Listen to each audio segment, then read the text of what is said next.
Makojo ya kuku. Sema makojo ya kuku. Ushaiona makojo ya kuku? Inakaaga aje? Watu wa town ninajua muliangi kuku. Labda watu wa ushago. Ushaiona makojo ya kuku? Makojo ya kuku acha nikueleze. Si maji maji. Not a liquid. Inakuanga solid. Kama uliona mafi ya kuku iko na rangi mbili, black and white. Hii pande nyeupe hiyo ndio makojo ya kuku, hiyo ingine nyeusi hiyo ndio mafi. Na nitakufunza mengi ukiendelea kunisikiliza, nitakuchanua. Lakini kwanza ulipe school fees 1 bob per lesson. Sasa nilikuwa naangalia kuku, nikaona kuku kama jogoo, nikaishika hivi, nikaifanya massage, nikaangalia private parts, sikuziona. Niko shida kwani siko wapi? Chenye niliona tu nikashimuka moja hapa nyuma, mkudu. Sasa nikashida kwani mboro penis siko wapi? Testis. Kumbe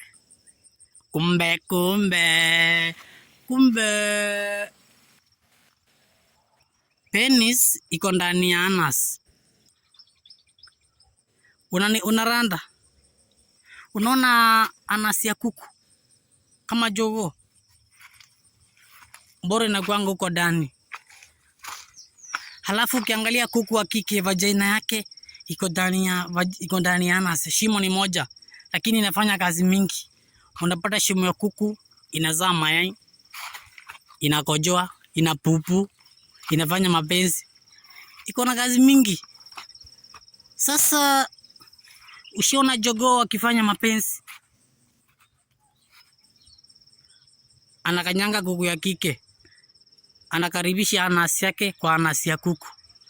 Zikiguzana anatoa boro nje, anaweka ndani, anamwanga. Sasa after kumwanga boro yake anairudisha ndani ya anasi. Usione haraka.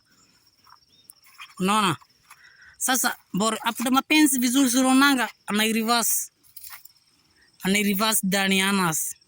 Hiyo tunaweza ita anje boro reversing ama penis reversing. Hebu imagine watu ni kama kuku. Upate mimi niko na shimo moja. Hiyo shimo ndio ya kukojoa, ndio ya kupupu, ndio ya kufanya mapenzi. Maisha ingekuwa aje? Unipate kwa bafu nikionga, uangalie private parts ukatae kuziona. Uangalie penis iko wapi? Kwani hiyo kijwanga kumbe ziko inside the anus. Adimedata break mbaya boys imbandi bondoni ya muzioga ninazioga lijongede wangu wala mweu we nambeu